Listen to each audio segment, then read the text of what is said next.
Então, assim, não quer dizer que o Neymar não tem talento, não quer dizer que o Neymar não seja bom, não quer dizer que ele não seja acima da média do campeonato de várzea, que é o campeonato brasileiro. Pode até ser, sabe? Mas ele entrou, tava 0-0, cara. Depois teve até uma postagem do Instagram da Folha de São Paulo, cara, que deve ter sido por uma Neymar mania, que o estagiário ou alguém lá postou logo depois do jogo. Alguma coisa sobre Neymar, tinha uma foto ali, aí você fazia o carrossel, na segunda imagem, tava assim, Neymar, no entanto, entrou quando a Noruega já estava vencendo de 2-0 e não conseguiu ajudar. Não, Neymar entrou quando estava 0-0. Neymar entrou aos 22 minutos do segundo tempo. Se ele é um cara tão perigoso assim, bom, a Noruega vai recuar para marcá-lo, para ter cobertura, vai ficar com medo de sair pro ataque, ele vai agredir no sentido não de violência o time. Não foi isso que aconteceu, ele errou passe. Entende? E a Noruega foi mais pra cima do Brasil ainda. Não quer dizer que é por causa do Neymar. Já relatei aqui todos os erros do sistema defensivo, da falta de composição. Mas o que também acontece no futebol brasileiro que se perde muitas vezes de vista? Você precisa ter posse de bola. E você tem que tomar cuidado pra você não dar a bola pro adversário no campo de ataque de uma maneira, não vou dizer displicente, mas irresponsável, inconsequente.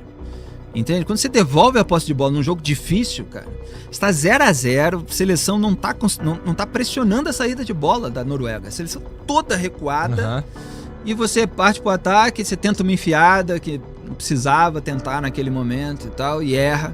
Cara, eles vêm pra cima, e era o que estava acontecendo.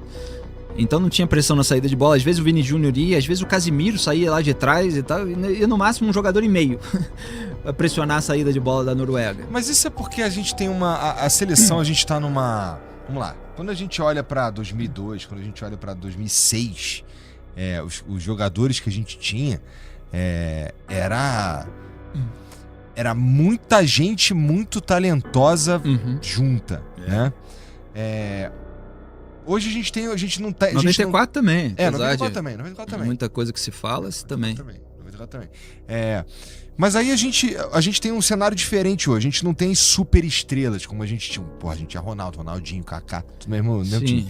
Tem uma, né? Tem o Vini Júnior, eu considero sim um jogador muito acima da média. Sim. Não é que não tem ninguém, mas não é a mesma... Tu não sente a mesma firmeza, né? Mesmo que a das eleições de 2006 não tenha ganhado. Mas assim, isso é porque a gente tá... Os caras são menos dedicados. O que tá acontecendo? Os outros caras, todo mundo ficou bom e a gente parou no tempo. O que aconteceu ao longo desses anos aí? Tu que estudou isso daí profundamente. Cara, eu tenho uma análise que é daquela palavra que você adora, que eu uso nesse programa, que chama cognição. Tá, adoro mesmo. Cognição. Cara, quando um país ele entra numa decadência intelectual, cultural e tal, tudo mais se rebaixa, inclusive o esporte. Cognição é justamente a capacidade de você compreender as coisas, de você perceber as coisas. Sem cognição, você não consegue estabelecer relação de causa e efeito. Então, assim, eu jogo bola, joguei sempre bola, joguei com profissionais, jogo até hoje com profissionais, com ex-jogadores, etc., com um pessoal bom, que era do beach soccer, que era do futebol, que era não sei o quê. Mas muitas vezes eu vejo que determinadas pessoas na pelada e tal, elas não entendem por que ganharam, não entendem por que perderam. Não entendem. E eu acho que... Quando eu vejo, cara, o colunismo esportivo, tem exceções, tem pessoas que eu gosto, mas assim, cara, é como ver o colunismo político, sabe? As pessoas não estão tratando do ponto do problema. Cara, antes do jogo da Noruega, eu fiz uma lista dos 10 problemas do sistema defensivo brasileiro, cara.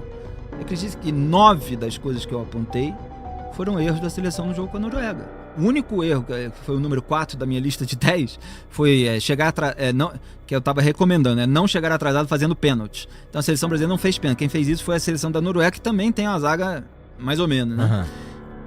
O resto tudo, cara, foi mais ou menos isso que eu resumi aqui, na jogada, dar espaço. Tudo, cara, eles incorreram. São problemas frequentes do futebol brasileiro.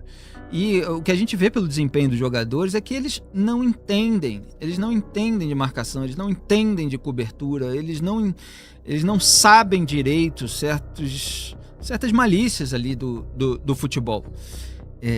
Então, eu defendi, a partir de 2010, já são 16 anos, que o Brasil trouxesse um técnico estrangeiro.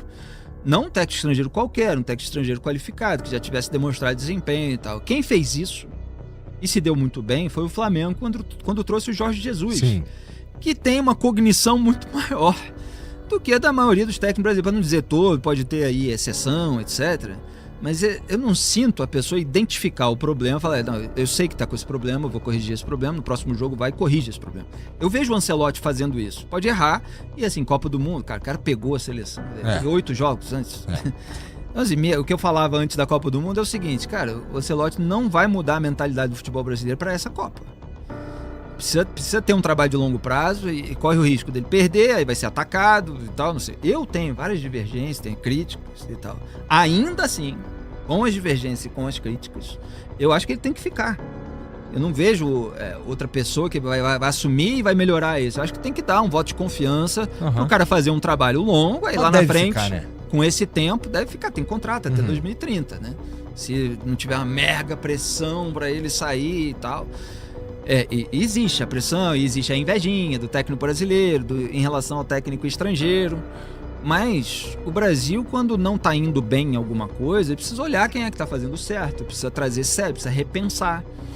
Então, assim, eu falei muito nas últimas ideias, porque eu sou fã do cinema argentino, fora da literatura argentina, que faz parte da minha formação. Jorge Luis Borges, maior escritor argentino, autor do Conto Aleph, que muitas vezes eu cito.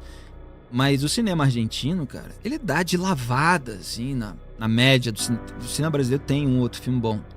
Mas, assim, é impressionante a consistência do cinema argentino.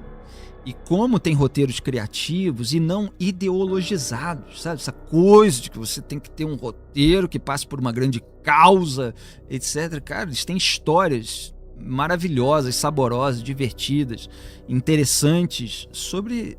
figuras humanas, sobre o comportamento humano, sobre uma pessoa, uma família, uma situação, um episódio. Às vezes tem um pano de fundo de uma época, tem algum acontecimento por trás, mas, cara, é a perspectiva humana, vai a fundo no personagem, na psicologia dele.